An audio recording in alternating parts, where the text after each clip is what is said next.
Em 1980, no interior do Pará, um menino encontrou uma pepita de ouro, uma pedra minúscula, mas que acabou desencadeando algo enorme. A notícia se espalhou como fogo em vegetação seca. Em poucos dias, uma multidão enorme chegou à cidade, gente vinda de todas as partes do Brasil, trabalhadores, desempregados, aventureiros, todos com a mesma esperança: encontrar o ouro e mudar de vida. A região de Curionópolis, até então desconhecida, virou um palco de uma das maiores corridas do ouro da história recente. Em pouco tempo, mais de 100 mil pessoas estavam ali cavando a terra com as próprias mãos, sem qualquer estrutura e em condições precárias. Era como se o Brasil tivesse criado, de repente, uma cidade inteira movida à promessa de riqueza. Mas Serra Pelada não foi só história de ambição. Foi também um cenário de tragédias, abusos, disputas violentas e uma enorme desorganização social. Um lugar onde sonhos viraram obsessão e onde muitos perderam muito mais do que ganharam. E o mais impressionante é que décadas depois, sinais de que o ciclo pode estar se repetindo já começam a aparecer em novas regiões, com novas tecnologias, mas com a mesma lógica de exploração e, consequentemente, colapso. Hoje a gente vai entender a fundo o que foi Serra Pelada, não só como um episódio isolado, mas como um relato de um Brasil que ainda insiste em buscar tesouros a qualquer custo. Tudo começou como uma descoberta quase que acidental.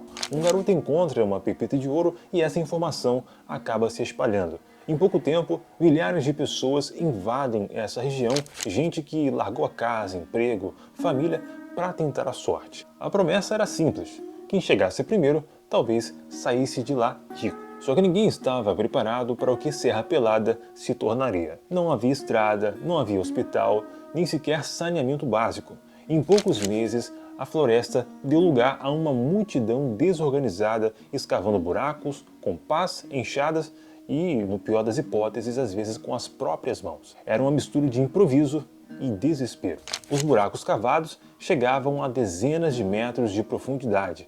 Garimpeiros desciam por cordas, muitas vezes sem nenhum equipamento de segurança, e subiam com sacos de terra nas costas, na esperança de encontrar um pouco de ouro. Trabalhavam até exaustão, dormindo em barracos de lona, cercados de lama e, muitas vezes, morrendo de calor. Era comum encontrar pessoas adoecendo, desmaiando no meio do trabalho, no meio das suas atividades, gente sumindo, soterrada. A economia ali era completamente paralela.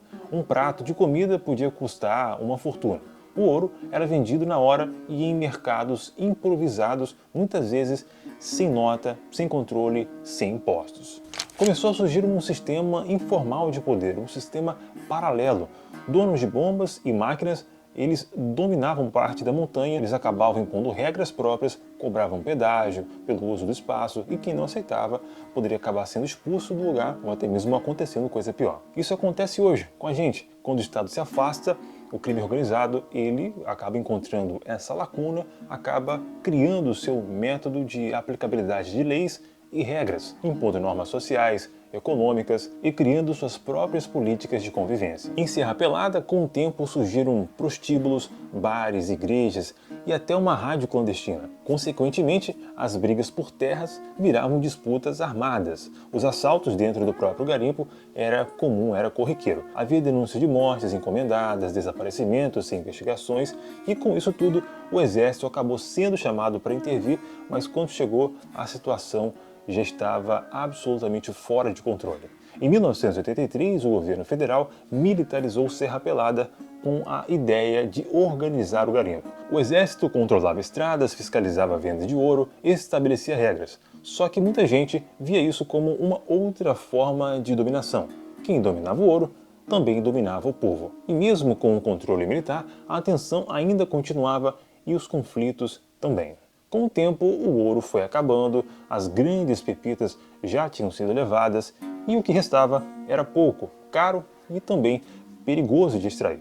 Em 1986, o garimpo foi oficialmente encerrado. O que sobrou foi um imenso buraco no chão, dezenas de milhares de histórias interrompidas, uma região devastada econômica, social e ambientalmente. Hoje, quando a gente vê reportagens sobre garimpos ilegais em terras indígenas, rios contaminados por mercúrio, conflitos entre garimpeiros e comunidades locais, tudo isso soa familiar.